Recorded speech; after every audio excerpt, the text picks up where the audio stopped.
रामराव जी के दो बच्चे थे, रूही और पवन। पवन बड़ा था और रूही छोटी। दोनों ही पढ़ाई में बहुत होशियार थे। रामराव और रूही की माँ लता रूही को लेकर बहुत चिंतित थे, क्योंकि रूही ने अपनी शिक्षा पूरी कर ली थी। अब उसके लिए एक बेहतर रिश्ता खोजना था। एक दिन उनके करीबी रिश्तेदार का बेटा दीपक शादी में रूही का हाथ मांगने के लिए उनके घर आया। दीपक को सभी पसंद करते थे। वह दिखने में अच्छा था और एक अच्छी कंपनी में कार्यरत था। दीपक के परिवार को भी रूही पसंद थी। फिर इन सब के बाद शादी की तारीख तय हो गई। पवन और रामराव शादी की सारी तैयारियां कर रहे थे, क्योंकि शादी नज़दीक थी। सारी तैयारियां हो गई, शादी का दिन भी आ गया। पवन रूही का हाथ पकड़कर मंडप में ले आया। रूही सुंदर गुड़िया सी दिख रही थी। सुंदर नाक, आँखें, रंग गोरा, लंबी लंबी चोटी। रूही देखने में बेहद खूबसूरत थी।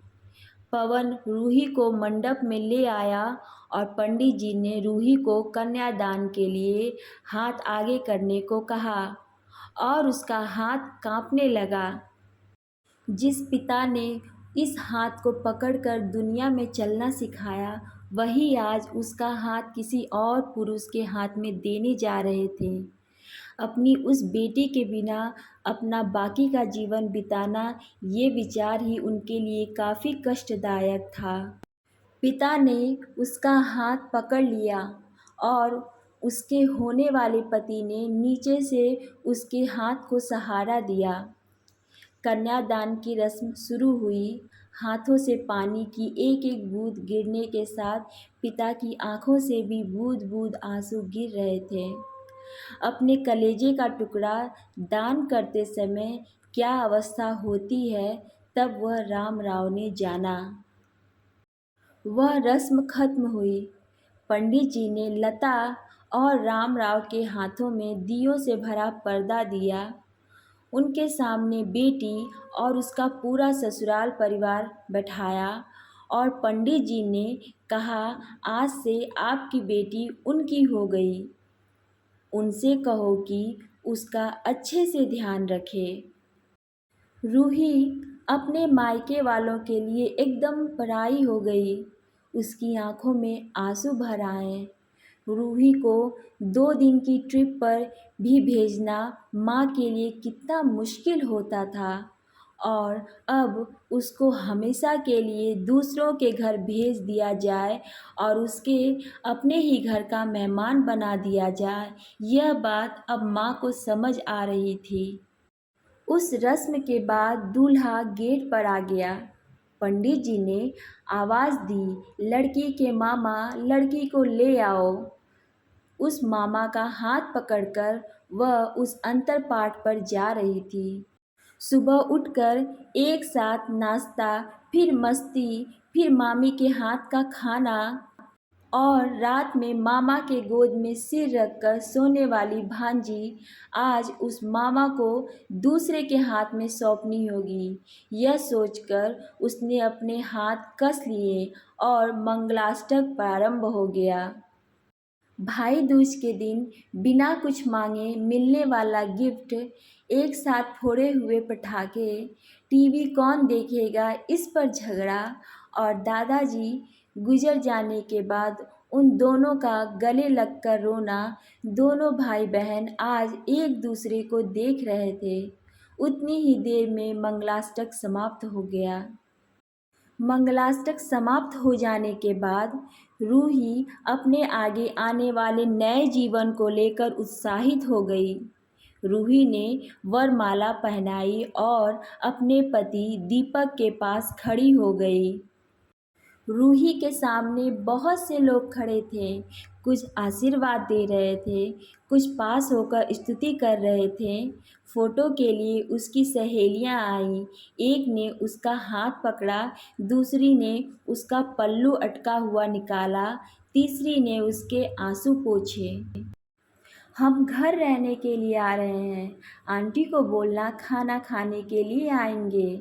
उसे उस एक कमरे की आवाज़, एक दूसरे के अधिकार और वह दिन याद आ गए जब वे एक साथ रहती थीं। अचानक पति दीपक ने कहा कि तुम चारों की तस्वीर ले लो, मैं साइड में खड़ा हो जाता हूँ। और वह चारों चेहरे हंसे। खाने की कतार में आज रूही माँ पापा से दूर दूसरे लोगों के साथ बैठी थी। खाना खाने के बाद पंडित जी ने गौरी हार की पूजा करने के लिए बुलाया। रूही ने वहाँ मन से पूजा की।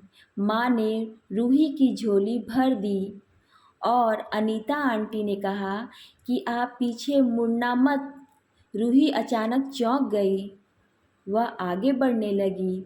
इतने सालों से बच्चे की तरह पाले उस चाचा का बांध टूट गया।